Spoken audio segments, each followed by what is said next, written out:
এই দেশ কোনো সরকারি দলের নয়। এই দেশ হচ্ছে পুরা ১৮ কোটি মানুষের দেশ। তবে এখানে কেন ভেদাভেদ?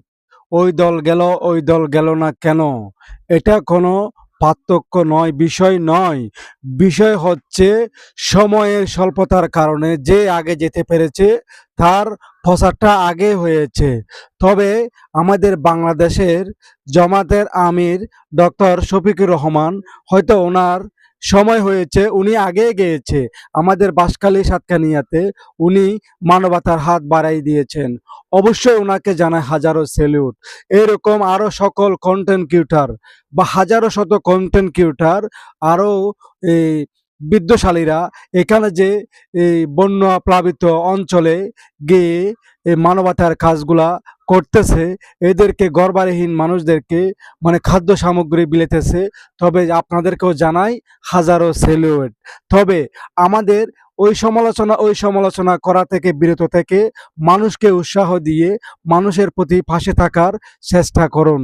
তবে আমি পারতেছি না, আমি উৎসাহ দিব। আমি কেন মানুষের সমালোচনা করব? অবশ্যই সমালোচনা করার কোনো প্রয়োজন নেই। আপনারা যারা কাজ করতেছেন বন্যপ্লাবিত অঞ্চলে, এলাকাগুলোতে, অবশ্যই আপনারা এদেরকে উৎসাহ দেন। এ আসলো না, এ গেল না কেন? ওই কথা থেকে বিরত থাকুন। যেই কাজ করতেছে তাকে উৎসাহ দেন। তাহলে আরেকজন আসবে এখানে। অবশ্যই আপনারা ভিডিওটা প্রচুর পরিমাণ শেয়ার করবেন।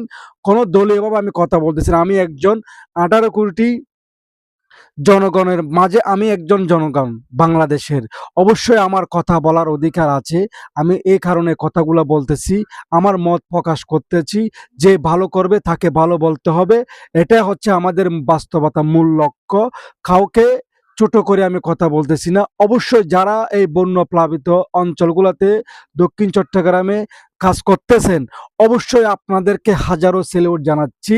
আমি কারো এখানে নাম নিচ্ছি না, আমি স্ক্রিনে ছবি দিয়েছি। যারাই কাজ করতেছেন ভালো কাজ, তাদেরকে আমি স্যালুট জানাচ্ছি। আমার সামর্থ্য নেই বিদায় আমি যেতে পারতেছি না।